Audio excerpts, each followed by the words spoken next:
Kenapa matematik tu lebih meyakinkan kita masyarakat? Kerana dia berupaya untuk membuat ramalan. Bila dia dulu, kita mula dengan kualitatif.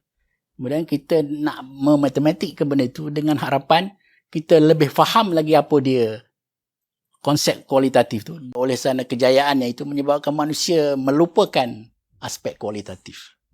Dia nak terus pergi kepada kuantitatif dan tak nak pun balik kepada yang kualitatif tadi. Yang betulnya kita kena sentiasa percaya bahawa matematik ni ialah model dan kita setiap kali kita mengkuantitikan benda itu kita kena balik kepada aspek kualitatif. Kan? Misalnya yang kita menilai pelajar untuk dapat A apa semua. Jangan percaya pada tu. 100% bukan mutlak itu. Kena nilai pula aspek kualitatif penilaian kita itu.